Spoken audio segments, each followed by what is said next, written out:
김윤경의 생생경제. 안녕하세요. 김윤경입니다. 정부는 노동시장의 개혁, 유연화가 필요하다고 강조하고 있습니다. 오늘 최경환 경제부총리는 노동시장의 개혁에는 사회적 대타협이 전제되어야 한다고 했습니다. 맞는 말입니다. 그런데 근로계약 해지 기준을 명확히 하는 것이라든지요. 또 직무와 성과 중심의 임금체계 개편 등을 놓고 서로 보는 게 다릅니다. 노동계에서는 해고를 손쉽게 하고 또 임금 상승도 가로막는 것이다라고 반대를 하고 있습니다. 그리고 또 정부는 합의가 없어도 노동시장 구조개혁 방안을 발표할 예정이라고 하는데요. 글쎄요, 합의 없는 발표가 의미가 있을까요? 이 말은 정부가 강조하고 있는 노동시장의 구조개혁이 다수의 사람들이 피해보지 않는 개혁이 되어야 한다는 말입니다. 비정규직 대책에 대한 얘기는 거의 안 나오고 있는데 이것이 정규직이 과보되고 있다. 이 한마디로만 끝나서는 안 되겠죠. 미국과 쿠바, 절대 화해할 수 없을 것 같던 두 나라가요. 53년 만에 국교를 정상화하기로 했죠. 버락 오바마 대통령의 승부수로도 보이는데요. 오바마 대통령의 이 말이 저는 참 와닿았습니다. 어떤 나라를 실패한 국가로 몰아붙이는 정책보다 개혁을 지지하고 독려하는 것이 더 낫다는 교훈을 어렵게 얻었다는 것이요. 김윤경이 뽑은 오늘의 생생 키워드, 개혁입니다. 오늘은 금요기획 마련된 날입니다. 12월 한 달은 한국 경제를 분야별로 정리하고 있는데요. 오늘은 세 번째 시간입니다. 대기업 지배구조를 짚어보려고 합니다. 올해 재계의 가장 큰 이슈는 삼성그룹의 3세 경영권 승계인데요. 이건희 회장이 갑자기 쓰러진 이후에 지금 삼성 SDS, 제일모직 상장까지 이어지면서 지배구조 개편이 본격적으로 이루어지고 있습니다. 이런 와중에 또 이 땅콩 리턴으로 오너 일가 자녀들의 자격 논란이 함께 불거지고 있는데요. 전문가 세 분을 모시고 자세한 얘기 한번 나눠보도록 하겠습니다. 김윤경의 생생경제 1부 시작합니다. 거기 자네 꼴을 보니 어젯밤도 달렸구만. 지금부터 받아 적게. 이태백의 숙취비책. 헛개는 기본, 특허받은 복합원료로 숙취 해소에 강하게. 이태백의 숙취비책. 특허까지 받았으니 이태백이 강추하네.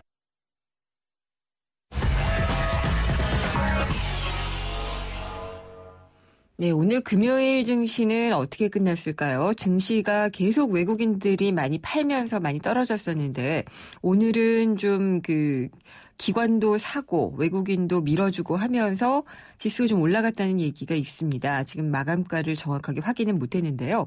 그래서 5거래일 만에 반등을 했다고 하는데 1900선이 간당간당 하던 것이 조금 올라간 것 같습니다. 그리고 코스닥 시장도 최근에 이 코스피 지수가 맥을 못 추면서 같이 좀 안 좋았었는데요. 코스닥 시장에서도 좀 좋은 소식이 나왔는지가 좀 궁금하네요. 외국인들이 사준다는 것은 뭐 우리가 사라 마라 어쩔 수 없는 것이기는 하지만 우리 증시의 체질 자체는 체력 자체는 별로 나쁘지는 않은 상황이기 때문에 우리가 외부 변수에 흔들리지 않는 한은 좀 괜찮지 않을까라는 생각을 해보고 있습니다. 그리고 상장한 지 이틀째 되는 제일모직은 오늘도 많이 오른 것 같고요. 삼성 SDS와 더불어서 제일모직, 우리 증시의 또 이 대표적인 종목이 되지 않을까라는 생각도 들기는 합니다. 기준금리 인상, 그러니까 미국의 금리 인상에 대한 불확실성도 지금 해소가 좀 됐고요. 그렇기 때문에 투자 심리가 좀 살아나지 않았을까 싶은데요. 우리 투자증권의 김병현 연구원을 연결해 보겠습니다. 안녕하십니까? 네, 안녕하십니까? 네, 오늘 시장은 어떻게 끝났나요? 제가 대략 설명을 했는데 외국인들이 다시 사면서 1929포인트로 32포인트가 올랐습니다. 그러니까 네. 1.7% 정도가 올랐기 때문에 상당히 좀 최근에 낙폭에 반해서 좀 많이 올랐다라고 이제 보실 수가 있을 것 같습니다. 네, 코스닥은 어땠나요?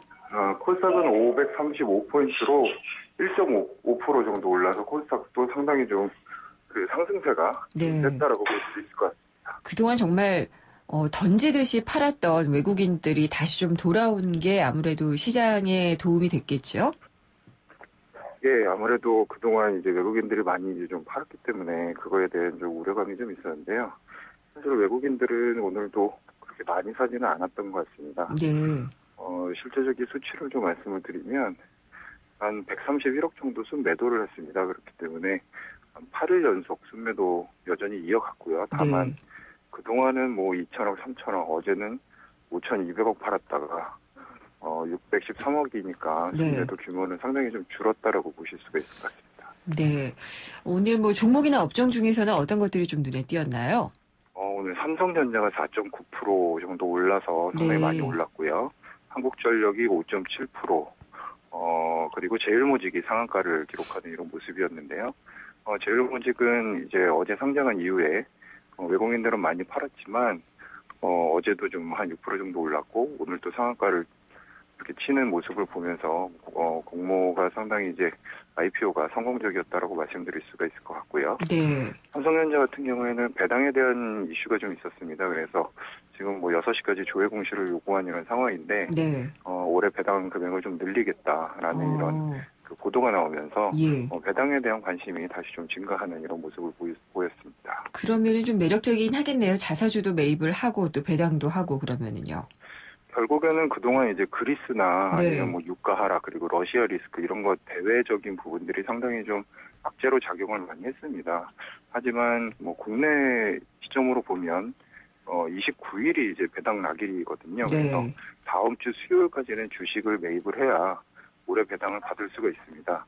이런 과정에서 국내에서는 좀 배당에 대한 관심이 좀 높아지는 이런 상황이 계속 연출이 되기 때문에 네.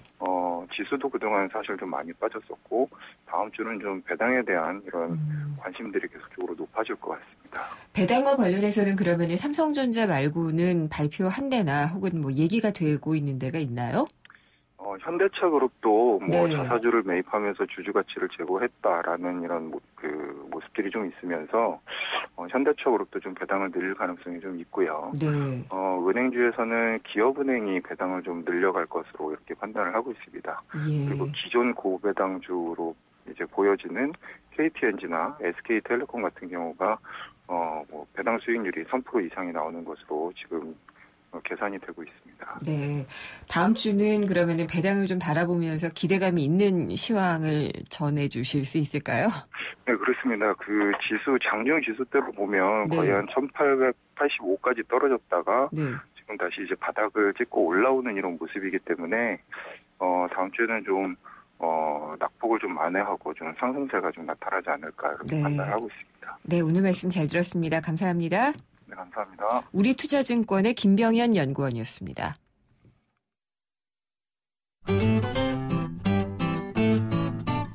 생생경제를 다양하게 만나는 방법. YTN 라디오 앱 예스와 웹사이트 김윤경의 생생경제 또는 트위터 YTN_이코노미로 실시간 듣기와 다시 듣기를 하실 수 있고 방송 내용에 대한 문의와 의견을 주실 수 있습니다.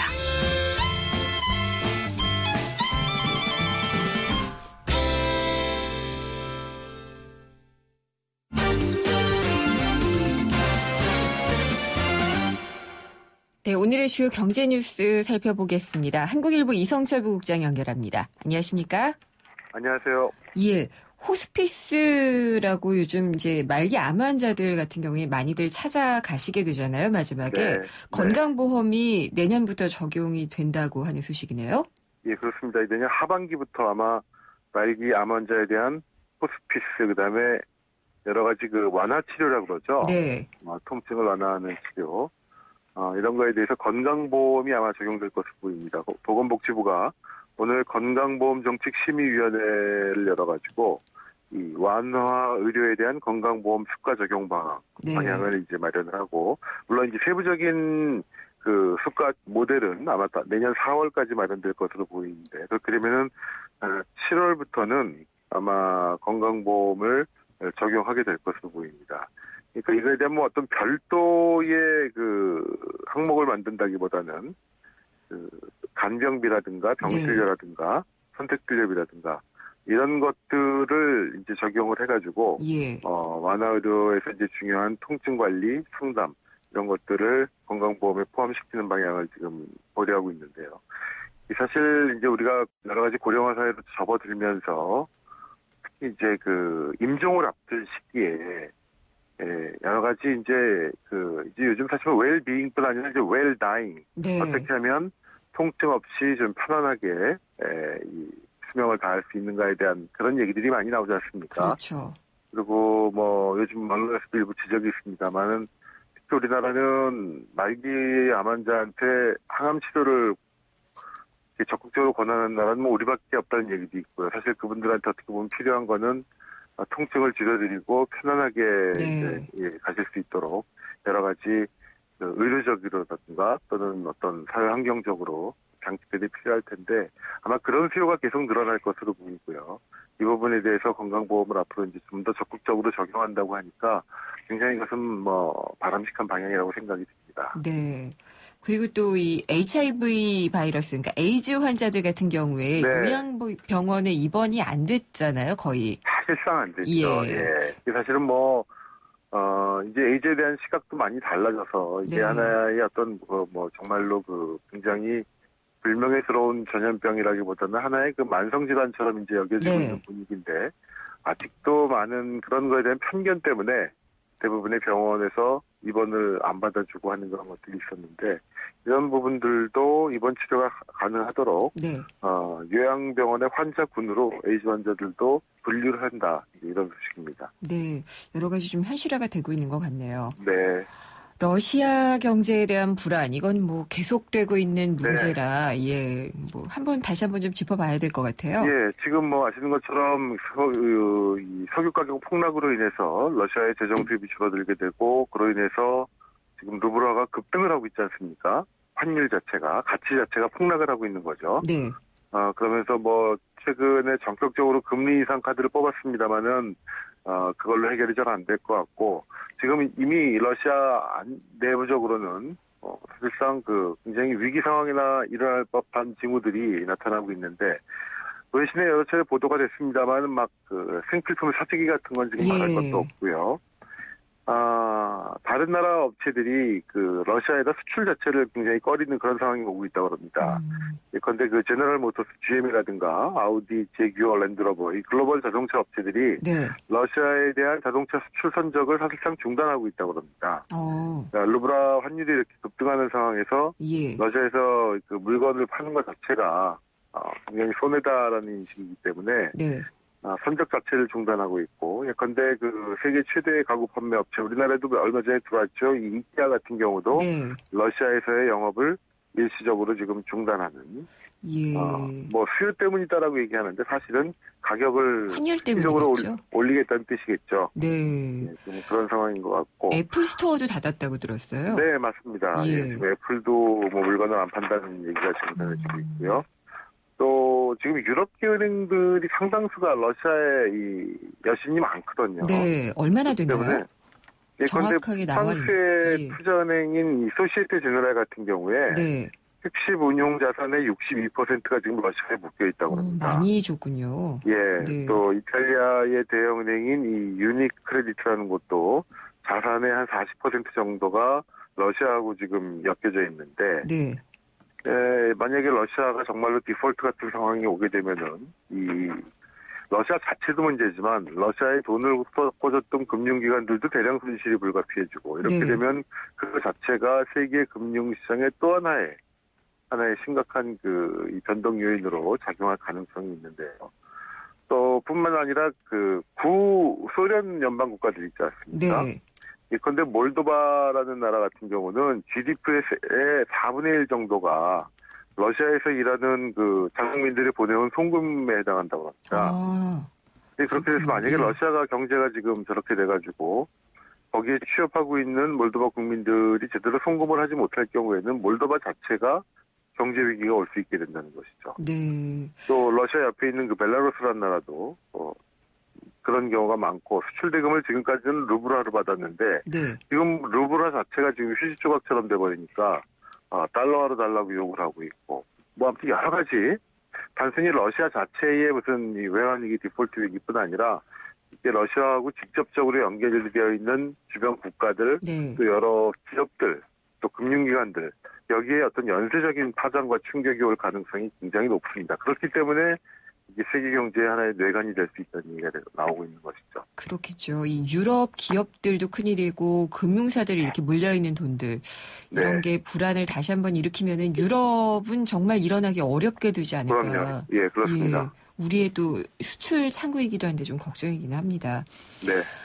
롯데는 지금 뭐 롯데월드 때 제2롯데월드 때문에 상시 지금 너무나 재난 지역 같다는 생각이 들거든요. 예, 사실은 모르겠습니다. 정말로 어떤 문제점이 있는 건지 아니면은 통상적으로 나타날 수 있는 여러 가지 공사 이후의 하자인데 너무 과민 반응을 하고 있는 건지 잘 모르겠습니다만은 어쨌든 제2롯데월드의 안전성에 대한 우려는 물론 어쨌든 전례 없이 높은 건물이니까요. 그렇죠. 당연히 걱정하는 건 당연한데 그래서 롯데건설이 매달 앞으로 이제 안전 설명을 열겠다. 이렇게 지금 오늘 얘기를 했습니다. 오늘 기자간담회에 가졌는데 이건 이제 최근에 그 수족관에서 이제 물이 새는 현상, 또 영화관에서 소음하고 진동이 생기는 현상, 또 여러 가지 그 균열이 발생되는 현상 이런 것들에 대한 이제 설명이었는데 일단 전문가들이 나와서 얘기하기로는 어느 건물이든 사실은 지으면 이 콘크리트 건물 같은 경우에는 특성상 균열은 생기게 됩니다. 이게 과연 이제 위험한 균열이냐 아니냐인데 일단 오늘 전문가들 설명으로는 그 균열 정도가 다 오차 범위 이내에 있는 거기 때문에 문제될 것은 없다라고 거듭 설명을 했고요. 그리고 이것은 그 안전성의 문제는 아니다라는 걸 분명히 얘기했는데 어쨌든 그럼에도 불구하고 시민들의 우려와 걱정이 끊이질 않고 있기 때문에 롯데건설이 앞으로 매달 이 구조, 측량, 철골 여러 가지 각 분야별로 전문가들을 불러가지고 점검을 하고 직접 언론이라든가 시민들한테 설명하는 길을 갖겠다 이렇게 오늘 얘기를 했습니다. 설명회를 들어도 이게 알아들어야지 될 텐데 그게 걱정이네요. 이제 그렇죠. 이제 전문적인 분야니까 모르겠습니다. 일단 전문가들의 말은 우리가 들어야 된다고 생각이 되는데 다만 말씀드린 것처럼 이게 전례가 없는 고층 건물이기 때문에 그 안전에 대한 관심과 점검은 아마 기존 건물보다 몇십 배는 더 해야 되는 게 당연한 시공업체로서는 당연히 그렇게 해야 되는 거 아닌가 싶습니다. 예, 오늘 말씀 잘 들었습니다. 감사합니다. 네, 고맙습니다. 한국일보의 이성철 부국장이었습니다. 자원도 기술도 자본도 없었지만 도전 앞에 불가능은 없었습니다. 자원은 유한하지만 창의는 무한하기에 포스코의 끝없는 도전주의는 결코 멈추지 않습니다. 위대함을 향해 갑니다. 포스코.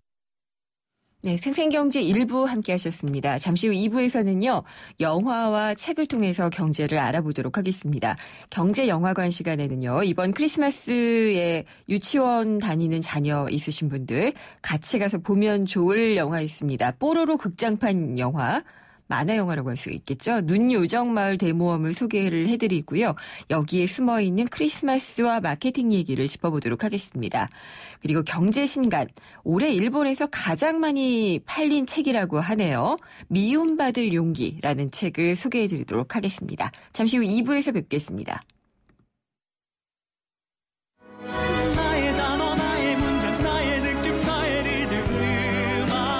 YTN 라디오와 세종문화회관이 공동 주최하는 뮤지컬 제약 콘서트 프로미스 2015 삼찬성 맺은 기록의 모차르트 뮤지컬 어워즈 최다 수상의 엘리자벳을 비롯해 2014년을 빛낸 최고의 뮤지컬들이 올해의 마지막 날 한자리에 모입니다.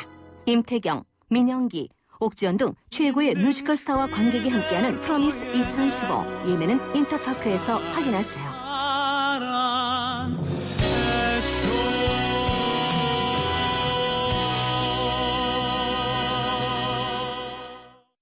한 발 빠른 경제 뉴스, 한 뼘 깊은 경제 이슈, 한 번 물면 놓치지 않는 끝까지 가는 인터뷰. 지표 MC 김윤경의 생생경제.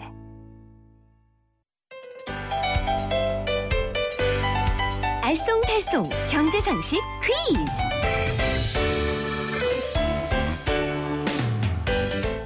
안녕하세요. 경향신문 조미덥 기자입니다.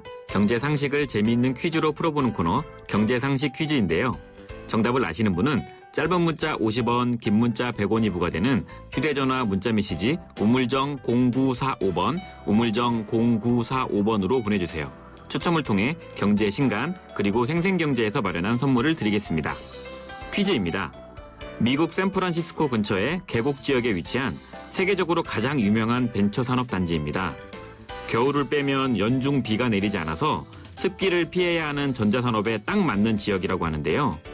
애플, 구글, 인텔 등 컴퓨터를 기반으로 한 미국 주요 기업들이 이곳에서 성장했습니다. 반도체의 주요 소재 이름과 계곡이란 뜻의 밸리가 합쳐진 이곳은 무엇일까요? 1번 실리콘밸리, 2번 테크노밸리, 3번 밸리댄스. 정답을 아시는 분은 짧은 문자 50원, 긴 문자 100원이 부과되는 휴대전화 문자메시지 우물정 0945번, 우물정 0945번으로 보내주세요. 추첨을 통해 경제신간 그리고 생생경제에서 마련한 선물을 드리겠습니다. 예. 생생경제 퀴즈 잘 들으셨는지 모르겠네요. 미국 샌프란시스코 인근에 있는 세계적으로 가장 유명한 벤처 산업 단지를 얘기를 하죠. 단지라고 하면 보통 이제 밸리를 붙이니까 밸리고요. 그다음에 여기에서 이제 그 습기가 적기 때문에 반도체 산업, 전자산업 이런 것들이 발전을 했는데 그 이름과 함께 밸리라는 단어를 생각을 해주시면 될 것 같습니다. 실리콘 혹은 뭐 우리가 규소라고 얘기하는 것이 반도체의 재료가 되거든요. 생각하시면 아마 정답 고르시기 쉬우실 것 같습니다. 보기 드리겠습니다. 1번은 실리콘밸리, 2번 테크노밸리, 3번 밸리댄스입니다. 다시 한번 보기 드릴게요. 1번 실리콘밸리, 2번 테크노밸리, 3번 밸리댄스입니다. 정답 아시는 분은요. 샵에 0945, 샵에 0945로 보내주시면 되고요. 짧은 문자는 50원, 긴 문자는 100원이 부과가 됩니다. 정답 보내주신 분들 중에 저희가 선정을 해서요. 오늘 경제신간에서 소개를 해드릴 책 미움받을 용기, 일본에서 가장 인기 있었다고 하는데요. 이 책 보내드리고요. 또 YTN 라디오와 세종문화회관이 공동 주최하는 제약 콘서트 프라미스 2015 관람 티켓을 각각 5분께 보내드리도록 하겠습니다. 많이 참여해 주시고요. 샵에 0945로 보내주시면 됩니다. 광고 듣고 돌아오겠습니다. 기대해도 좋아요. 더 멋있고 더 부드럽고 더 완벽해질 나를. 풀스테인리스 커브드 내솥과 처음 만나는 초고압 밥맛. 오늘을 더 맛있게. 쿠쿠 풀스테인리스 고압력 커브드. 쿠쿠. 우리는 봄. 당신을 봄. 제대로 봄. 꼼꼼히 봄. 오늘도 봄. 내일도 봄. 보고 또 봄. 그랬더니 봄봄봄봄 봄이 왔어요. 당신의 봄 삼성화재. 김윤경의 생생경제. Sempre una risposta a tutto. Se voglio fare contento, Totò, ora ti conto una cosa. 매주 금요일에 만나는 시간이죠. 경제영화관 경향신문의 박병률 기자가 나오셨습니다. 안녕하십니까? 네, 안녕하세요. 오늘은 어떤 영화인가요? 네, 이제 다음 주 크리스마스가 이제 다가오고 있는데요. 아, 벌써요? 네. 네. 아마 아이 있는 집 대부분 아마 전쟁터일 것 같습니다. 네. 선물고 한다고. 뭐 요즘 보면 많은 어린이용 캐릭터가 있는데 예. 역시 그래도 최고의 컨텐츠는 아마 뽀통령. 예. 네, 뽀로로 아닌가 싶어서 꼬마 펭귄 뽀로로 이번에 그 극장판 영화가 나왔습니다. 예. 네, 눈요정 마을 대모험인데요. 오늘은 이 영화로 경제 이야기 한번 풀어보겠습니다. 아, 최근 뽀로로 극장판까지 보셨으면 아이가 아직 어리시군요. 네. 이번에 나온 영화가 이제 두 번째 극장판 시리즈인데요. 네, 전에 건 봤어요, 저도. 네, 작년에 나왔던 게 뽀로로 슈퍼설매 대모. 사실 이번 작품은 러닝타임이 35분밖에 안 됩니다. 아, 그래요? 네, 저 뽀로로 전용 극장에서 상영됐던 10분짜리 어드벤처 3D 영상이 있는데요. 네. 요걸 좀 확장해서 이번에 좀 냈습니다. 그래서 아마 직접 보시고 나면 부모님도 그렇고 아이들도 그렇고 에이 왜 이래 짧아 이런 얘기가 좀 나올 수 있을 것 같습니다. 짧다니까 좀 아쉽네요. 근데 이게 어떤 내용이죠? 네, 이번에 이제 크리스마스가 배경인데요. 척척 박사 여우 에디 있죠. 아, 박병일 기자가 좋아하는 캐릭터잖아요. 네, 에디. 맞습니다. 예. 에디가 뽀로로에게 슈퍼 썰매를 선물로 줍니다. 네. 네. 근데 이 썰매를 그 썰매에 뽀로로가 올라탔다가 네. 어떻게 하다 보니까 눈요정 마을까지 가게 되는데요. 네. 또 이제 다른 친구들도 얼떨결에 같이 이 마을에 갑니다. 얼떨결에. 네. 근데 이 눈요정 마을 크리스마스를 앞두고 눈을 만들고 있는 그런 마을입니다. 근데 이 눈요정 마을에서 만든 눈 한 송이가 용암 괴물의 식사 지글지글 스프에 떨어지는데요. 예. 그러면서 이 스프가 확 식어버립니다. 아. 화가 난 용한 괴물이 이 눈요정들 박살내겠다. 네. 그러면서 마을에 쳐들어가서 이제 이 눈요정들을 납치한다 이런 내용입니다. 크리스마스를 맞은 뽀로로와 친구들은 신비한 눈요정 마을로 가게 됐어요. 여기서 우리 마을에 눈을 내려주나 봐. 얘들아, 크리스마스까지 시간이 얼마 남지 않았다. 뽀로로가 돌아온다. 뽀로로? 난 아티라고 해. 내 꿈은 국악가야. 이 녀석들 또 눈을 만들고 있었는데 이번에야말로 모두 잡아가겠다. 눈의 요정이 없으면 더 이상 눈이 내리지 않을 거야. 위기에 빠진 눈요정 마을을 구해줘. 멈춰요. 우리들이 힘을 합치면 해낼 수 있어. 서둘러. 아티. 시간이 없어.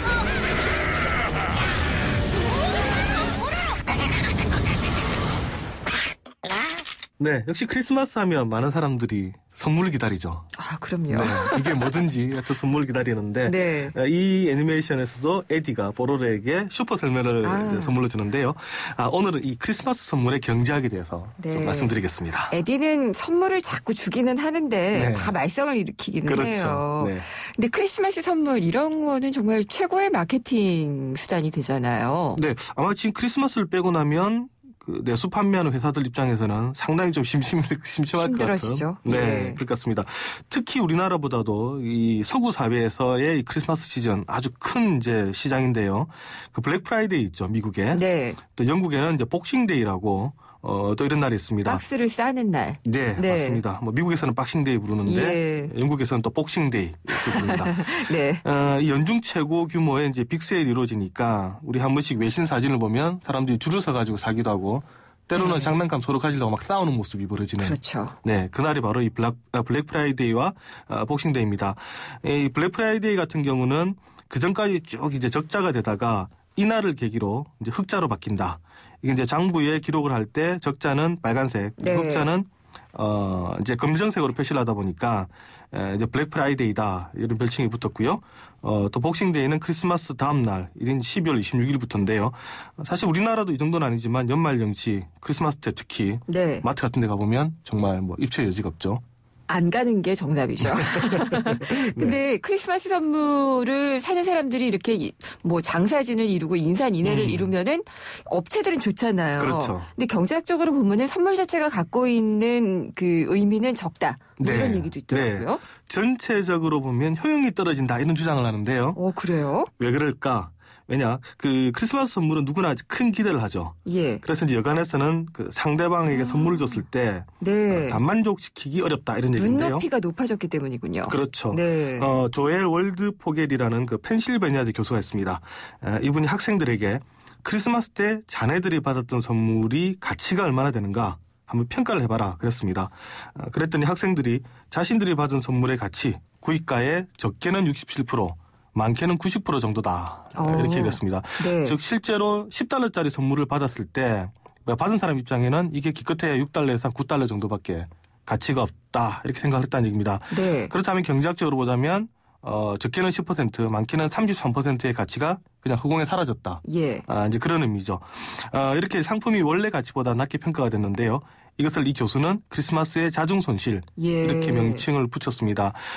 경제학에 보면 자중손실이라는 얘기가 자주 나오는데요. 이 자중손실 그 자체로 이제 발생하는 손실 이런 얘기입니다. 선물에 예를 들면 사실 선물은 어지간해서 이제 받는 사람들한테 100% 만족을 좀 주기 힘든데요. 네. 만약 자신이 정말 원하는 선물 혹은 전혀 기대하지 않았는데 준 선물 이런 거 아닌 이상해야 이 값어치가 100%를 넘기 어렵다. 이게 경제학적에서 하는 얘기입니다. 현실적으로 일리가 있기도 한 것은 같은데 네. 그래도 선물 받으면 좋은데. 근데 이 크리스마스 선물을 그래서 하지 않는 게 경제 전체에는 도움이 된다. 이런 주장도 있더라고요. 네. 이게 월스트리트 저널이 한번 이런 보도를 했는데요. 일부 전문가들은 그 다수의 미국인들이 연말에 선물을 마련하기 위해서 돈을 흥청망청 쓰는데 이거 자체가 자중손실이다. 차라리 크리스마스 소비를 줄이는 게 경제 전체적으로는 이득이다 이렇게 밝혔는데요. 즉 그 연말에 이런 선물 산다고 돈을 쓰게 되면 결국 다른 소비를 할 수가 없으니까 차라리 효용이 낮은 크리스마스 선물보다 나중에 정말로 필요한 곳에 특히 뭐 자신한테든 다른 사람한테든 이때 쓰는 게 사회 전체적으로 보면 효율이 높아진다 이런 주장을 펼기도 했습니다. 이거는 뭐 기존에 그 소비 자체가 늘어서 기업들도 뭐 이득이 되고 그래서 GDP에 반영된다 이런 것과는 조금 다른 계산일 수 있을 것 같아요. 경제학 효율에 대한 또 얘기입니다. 예. 그러면 자중 손실을 없애기 위한 방법은 뭘까요? 일단 상대방한테 당신 원하는 게 뭐냐? 사실 물어보는 게 최고죠. 현금. 네. 현금일 수도 있고요. 네. 근데 이게 사실 물어본다라는 게 부모 자식 간 같은 경우는 또 좀 낫는데 연인 관계한테 예인한테 선물을 주는데 필요한 게 뭐냐 이리 물어볼 수가 없잖아요. 안 물어보고 그냥 현금 주시면 돼요. 그렇죠. 그래서 이제 안전한 게 현금인데 네. 현금 입장에서는 주는 사람이나 받는 사람 모두 이제 객관적인 효용 가치가 있다 이렇게 봅니다. 네. 실제로 요즘 보면 우리 부모님 환갑잔치나 또 아이들 돌 옛날에는 보면 금을 드리거나 아니면 애들 옷을 많이 사줬는데 요즘 보면 현금으로 많이 주죠. 그렇죠. 이게 이제 경제학적으로 보면 이런 선물에 자중 손실을 줄이기 위해서다 이런 얘기입니다. 예전에 보면 아마 옷 선물 받고 애들과 맞지 않아가지고 옷 바꾸기도 하고요. 또 디자인이 많이 되지 않아가지고 또 받는 사람 입장에서는 또 별로였던 이런 기억도 아마 다 있을 겁니다. 예. 근데 현금의 좋은 점은 당장은 기쁜데요. 그다음에 기억이 안 난다는 맞습니다. 거예요. 이 어지간한 현금 받고 나서 올해도 기억 안 나죠. 얼마 줬는지 뭐 진짜 줬는지 이런 게 기억이 안 나는 거예요. 그렇죠. 네. 결국 이제 마음에 담겨있지 않은 선물 오래 기억되기 어려운데요. 그러다 보니까 직접적인 현금은 주기는 어렵고 현금과 비슷한 건 좀 주고 싶고 그게 바로 이제 상품권이죠. 현금 등가물. 네, 상품권. 그리고 또 기프티콘 이런 것도 많은데 이런 것들이 이제 어떻게 보면 반씩 양보해서 주는 선물이다 이렇게 볼 수도 있을 것 같습니다. 박병규 기자는 뭐가 좋으세요? 만약 둘 중에 택하라면. 아직 드리는 건 아니니까 고민 안 하셔도 되고요. 현금이랑 상품권 중에 택하신다면? 그래서 현금이 낫지 않을까요? 그렇군요. 네. 이 경제 콘서트의 저자 팀 하포드도 이 크리스마스 선물을 주는 법에 대해서 조언한 게 있죠? 네. 그 파이낸셜 타임즈 주말판에 보면 이제 경제학자에게 이런 그 질문을 하는 코너가 있습니다. 네. 여기서 직접 답변을 했는데요. 자중 손실 때문에 선물은 무익하다고 오해하기도 하는데 하지만 실제로 아니다. 선물에는 정서적 가치가 있다. 그렇죠. 최고의 전략은 자중 손실은 최소화하고 정서적 가치는 최대화하라. 이거다 이랬는데요. 쉽게 말씀드리면 비싸지 않은 거 사고 거기에 대신 뭐 손편지라든가 기억에 남는 사진을 함께 줘보라. 뭐 이런 제안이었습니다. 사실 그 우리 기억을 해보면 우리가 기억에 오래 남는 선물 옛날에 뭐 지금의 뭐 근데 뭐 남편이나 아내한테 받았던 첫 번째 손편지라든가 그렇죠? 군대 갔을 때 받았던 편지 혹은 옛날에 정말 좋아하는 친구로부터 받았던 무슨 뭐 종이약 1000마리 이런 것들이 사실 돈적인 가치는 없습니다만 맞아요. 정말 오랫동안 기억에 남죠. 예, 그래서 저는 이메일 이제 많이 보내잖아요. 인사도 이제 그게 편하니까 그렇게 하는데 그렇죠. 남지가 않더라고요. 네, 옛날에 참 카드 많이 보냈는데요. 열심히 쓰죠. 열심히 쓰고 그걸 보내고 아직까지 간직하고 있음으로써 그 사람을 다시 한번 기억하게 되는 건데. 저도 많이 가지고 있는데. 그럼 제가 그냥 손편지 한 장 써서 드릴게요. 감사합니다. 예, 오늘 말씀 잘 들었습니다. 경향신문의 박병규 기자였습니다. 생생경제가 뽑은 이 한 권의 책, 화제의 경제신간. 금요일에 만나는 따끈따끈한 경제신간입니다. 홍순철 북칼럼니스트 나오셨습니다. 안녕하십니까? 안녕하세요. 오늘 소개해 주실 책은 어떤 건가요? 예, 오늘 책은요. 미움받을 용기에 대한 미움을 안 받을 전략이 아니라 그렇죠. 미움받을 용기군요. 제목이 미움받을 용기입니다. 기시미 이치로, 고가 후미타케 일본 분들이 저 책의 저자인데요. 철학자와 저술가가 함께 쓴 아들러 심리학의 정수를 소개하는 책입니다. 아들러 심리학이요? 네. 아들러 그러면 사실 많은 분들에게 생소할 수 있는데요. 프로이드와 함께 뭐 3대 심리학자 중에 한 사람으로 꼽히는 그런 위대한 심리학자인데요. 이 책이 일본 내에서 올 한 해 가장 많이 팔린 책이었습니다. 아, 그래요? 그리고 당시 안에 가치관을 뒤흔들 새로운 고전의 탄생이라는 평가를 받았는데요. 많은 사람들이 자신의 성격에 대해서 못마땅해 하는 분들이 좀 계세요. 많이 그렇지 않나요? 그렇죠. 그러면서 성격을 그냥 내가 타고난 것이니까 어쩔 수 없어. 라고 생각하고 그냥 인정하고 살아야지. 혹은 난 왜 이 모양이야? 라고 패배주의에 젖어 사는 분들이 많이 계신데요. 하지만 이 미움받을 용기 이 책의 저자 기시미 이치로는 아들러 심리학에 근거해서 성격은 타고난 것도 아니고 바꿀 수 없는 것도 아니고 본인이 원해서 선택한 것이다. 이렇게 이야기를 하고 있습니다. 본인이 원해서 선택한 것이라고요? 네. 성격이라고 하는 게. 그래요? 네. 아들러 심리학을 조금 더 알아볼까요, 그러면? 네. 심리학의 거장이라고 일컬어지는 프로이트. 하지만 그의 심리학 이론은 지나치게 과거 지향적이었죠. 네. 그래서 과거에서 현재와 미래의 어떤 원인을 찾아냈습니다. 그랬죠. 근데 아들러 심리학은 반대입니다. 네. 그러니까 원인에서 어떤 원인을 찾아내는 게 아니라 미래를 지향하는 목적 지향적인 심리학이라고 할 수 있습니다. 그의 심리학을 일컬어서 개인 심리학이라고 이야기를 하는데 사실 아들러 심리학의 이론의 영향을 받아서 데일 카네기라든가 스티븐 코비라든가 자기개발 쪽으로 유명하신 분들이잖아요. 자기개발의 멘토들이 탄생했다고 볼 수 있는 거죠. 그래서 아들러는 자기개발의 아버지라고도 불리는 분이라고 그래요. 뭔가 이렇게 고칠 수 있고 그렇죠. 개선할 수 있다라는 그런 지금 이 순간 주는군요. 네가 결정하는 대로 너의 인생은 달라질 수 있다. 이런 이론을 제시를 한 건데요. 원래 이 책의 저자 이 기시미 이치로는 그리스 철학을 전공한 학자였습니다.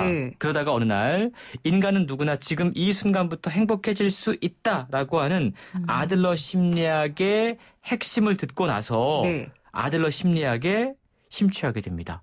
그리고 출발지를 묻는 게 아니라 목적지를 묻는 아들러 심리학을 자신만의 설득력 있는 언어로 잘 소개해서 일본 내에서 주목을 받고 있는데요. 이 책은 아들러 심리학 100년 전의 이론을 현대에 맞게 각색해서 소개한 그런 내용이라고 할 수 있습니다. 이해 같은 것도 좀 많이 나와 있고 그런가요? 그렇습니다. 네, 그러면 책의 내용 한번 들어보고 가겠습니다.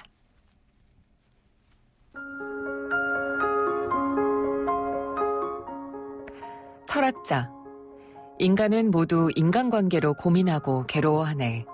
이를테면 부모님과 형과의 관계일 수도 있고 직장 동료와의 관계일 수도 있지. 그리고 지난번에 자네가 말했지. 더 구체적인 방법이 필요하다고. 내 제안은 이것이네. 먼저 이것은 누구의 과제인가를 생각하게. 그리고 과제를 분리하게. 어디까지가 내 과제이고 어디서부터가 타인의 과제인가. 냉정하게 선을 긋는 걸세. 그리고 누구도 내 과제에 개입시키지 말고 나도 타인의 과제에 개입하지 않는다. 이것이야말로 구체적이고도 대인관계의 고민을 단숨에 해결할 수 있는 아들러 심리학만의 획기적인 점이라고 할 수 있지. 청년. 오늘의 과제가 자유라고 했던 의미를 조금은 알 것 같습니다. 철학자. 그래, 우리는 지금 자유에 관해 논하려는 걸세. 몇 번이고 말했지만 아들러 심리학에서는 모든 고민은 인간관계에서 비롯된 고민이다 라고 주장하지. 즉 우리는 인간관계에서 해방되기를 바라고 인간관계로부터 자유로워지기를 갈망하네. 하지만 우주에서 혼자 사는 것은 절대로 불가능해. 생각이 여기에 이르렀다면 자유란 무엇인가에 대한 결론은 나온 것이나 마찬가지라네. 청년, 뭔데요? 철학자, 단적으로 말해 자유란 타인에게 미움을 받는 것일세. 자네가 누군가에게 미움을 받는 것, 그것은 자네가 자유롭게 살고 있다는 증거이자 스스로의 방침에 따라 살고 있다는 증표일세. 이 낭독을 듣는데 철학자, 청년 이렇게 반복이 되거든요. 네. 혹시 책도 이렇게 쓰여져 책이, 있나요? 실제로 이 철학자와 청년의 대화체로 이루어져 있습니다. 그래서 상당히 재미있게 빠르게 읽히는 편이에요. 그렇군요. 옛날 그리스의 그 소크라테스 그렇죠. 이런 서로 문답하듯이 그렇게 정반합의 이론을 가지고 철학자가 이야기하면 청년이 듣고 자기가 이해하지 못하는 부분에서 계속 반박을 합니다. 이렇게 5밤을 함께 하고 난 이후에야 청년은 철학자의 이 미움받을 용기라고 하는 걸 이해하게 되는 거죠. 아들러 심리학을 이해하게 되는 그 과정을 쭉 책을 통해 소개를 하고 있는데요. 아들러는 인간관계의 모든 고민이 인간의 모든 고민이 인간 관계에서 비롯된다라고 이야기하죠. 동의합니다. 우리가 낭독을 통해 들은 것처럼 우리가 우주에서 혼자 살고 있는 게 아닌 이상은 어쩔 수 없이 좀 자유로워져야 되는데 그러기 위해선 미움받을 용기가 필요하다는 거죠. 행복해질 용기, 또 평범해질 용기, 자유로워질 용기가 필요하다라는 건데요. 불안하고 막막한 현재를 살아가고 있는 우리 모두에게 지금 필요한 것은 용기다. 네. 좀 눈치 보고 좀 억압받으면서 그렇게 살지 마라. 라고 책을 통해 전달을 해주고 있는 건데요. 청년의 여러 가지 인생 고민에 대해서 네. 철학자가 아들러 심리학을 가지고 답변을 해주는 그런 소설 형식의 책이라고 할 수 있습니다. 그렇군요. 청년은 좋겠다. 이렇게 철학자로부터 그렇죠. 좋은 말을 듣고 자기 개조를 할 수 있으니까요. 맞습니다. 네, 예. 전 좀 나이가 많아서. 근데 이 고민거리를 가진 청년이 철학자와 대화를 나누는 형식이라고 했는데 이 청년 어떤 고민을 하고 있나요? 예, 이 청년은 자기의 성격이 못마땅한 거예요. 그리고 자꾸만 사람들 사이에 트러블을 일으키는 자기의 모습이 싫었습니다. 젊어서 그런 건데. 그렇죠. 네. 시간이 좀 지나면 나아지는데. 네. 그래서 이 철학자를 찾아와서 상담을 하게 된 건데요. 철학자는 그 청년에게 트라우마를 부정해라 라는 메시지를 먼저 던집니다. 어떤 트라우마들이요? 이렇게 많은 사람들이 자신의 어떤 문제가 생기면 과거의 어떤 사건에 예. 탓을 해요. 이것 때문이다라는 그렇죠. 결정적인 순간마다 난 그것 때문에 안 돼. 예. 라고 이야기를 하고 있습니다. 하지만 아들러는 이미 100년 전에 어떠한 과거의 경험도 그 자체가 성공이나 실패의 원인이 될 수 없다라고 보았습니다. 혹시 네. 우물물 드셔보셨어요? 아주 어렸을 때. 아주 어렸을 때. 예. 우물물을 여름에 먹으면 되게 시원해요. 맞아요. 그리고 겨울에 먹으면 좀 따뜻하게 느껴집니다. 왜 그런지 온도가 아세요? 다른 거예요? 많은 분들이 그렇게 생각을 하시죠. 예. 사실은 우물물의 온도는 18도로 일정합니다. 그래요? 예. 객관적인 세계는 일정해요. 네. 하지만 우리가 그것을 언제 받아들이냐에 따라서. 맞아요. 예. 내 마음의 상황에 따라서 달라지는 거죠. 그렇습니다. 예. 바로 그 메시지를 전달을 해주면서 객관적인 세계를 우리가 어떻게 이해하느냐에 따라서 네. 우리가 받아들이는 세계는 달라지고 세계관도 달라진다. 네. 라고 이야기를 하고 있는데요. 이 아들러가 이 책에서 이제 저자가 그런 예를 들고 있는데 외톨이로 살아가는 사람의 경우에 네. 어린 시절에 부모에게서 학대받았던 경험이라든가 혹은 원인 때문에 사회에 적응하지 못하고 밖으로 나가지 못한다. 라는 핑계를 댈 수 있다는 거죠. 그게 아니라는 거죠. 그게 아니라는 겁니다. 네. 오히려 나는 사람들하고 관계를 맺고 싶지 않아. 라는 이 목적이 있기 때문에 과거의 경험들을 핑계로 자꾸만 자기 합리화를 시키는 거죠. 그렇습니다. 그러면은 과거에 붙잡혀 있지 마라. 라는 게 메시지가 되겠네요. 그렇죠. 첫 번째 메시지가 바로 이 과거에 붙잡혀 있지 마라. 네. 트라우마를 인정하지 마라. 라는 겁니다. 괜찮습니다. 네. 예, 그럴 필요가 있죠. 그렇죠. 예. 또 이 책에서 제시하고 있는 여러 가지 메시지 가운데 하나가 바로 우리가 꼭 기억해야 되는 게 과제 분리라고 하는 그건 거예요. 뭔가요? 이게 바로 이제 아들러 심리학에서 이야기하고 있는 또 한 가지 중요한 건데요. 네. 어떠한 문제가 발생했을 때 그리고 우리의 삶이 여러 가지로 복잡하게 꼬여 있을 때 네. 어디까지가 나의 과제인지를 한번 생각해보고 선을 그을 줄 알아야 된다는 겁니다. 그렇죠. 내가 나라를 다 바꾸려고 할 수는 없는 그렇죠. 거죠. 맞습니다. 네, 그러니까 정말 수신제가부터 해라 뭐 이런 말로 저는 좀 받아들여야지 될 것 같다는 생각이 드네요. 예. 알겠습니다. 오늘도 좋은 책 소개해 주셔서 감사합니다. 잘 들었습니다. 네, 감사합니다. 홍순철 북칼럼니스트였습니다. 왜 이렇게 뻑뻑하지? 토탈 쿼츠 엔진 오일이 필요해. 역시 토탈 쿼츠. 뛰어난 엔진 보호로 차의 수명과 성능을 최대로. 토탈 쿼츠. 엔진의 무한한 가능성을 깨웁니다. 윤활유의 올바른 선택. 토탈. S-오일 토탈 윤활유 주식회사. 25년간 집에만 집중해 전국 7만 7천여 세대를 공급해온 호반건설. 12월 시흥 목감과 광명 역세권 지구에 찾아옵니다. 편리한 교통과 상업시설을 모두 누리는 시흥 목감. 특별한 가치의 광명 역세권 지구. 첫 민간 분양 브랜드 아파트. 부산 세교신도시와 수원 호메실 지구까지. 역시 호반건설. 승기는 손 큰 사람. 토핑을 2배로 주니까 베이컨, 스테이크, 소세지, 오징어, 새우가 듬뿍. 빵 끝엔 크랜베리 크림치즈와 애플 시나몬이 꽉. 토핑이 2배. 토핑 킹. 와, 맛도 2배네. 1588-5588 피자헛. 지금 주문하면 미디엄 가격에 라지를.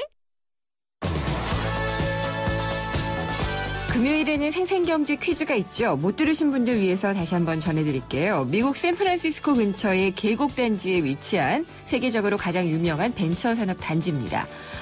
이쪽에서 이 전자산업들이 많이 발전을 했기 때문에 전자, 그러면 또 이 반도체가 그 핵심이죠. 그것과 계곡이라는 이름의 밸리 합쳐진 이곳을 무엇이라고 할까요가 문제였습니다. 보기는 1번 실리콘밸리, 2번 테크노밸리, 3번 벨리댄스입니다. 정답은 오늘 방송 끝나는 5시까지 휴대전화 우물정의 0945번으로 보내주시면 됩니다. 저는 4시 뉴스 듣고요. 생생경제 3부에서 금요기획으로 만나 뵙겠습니다.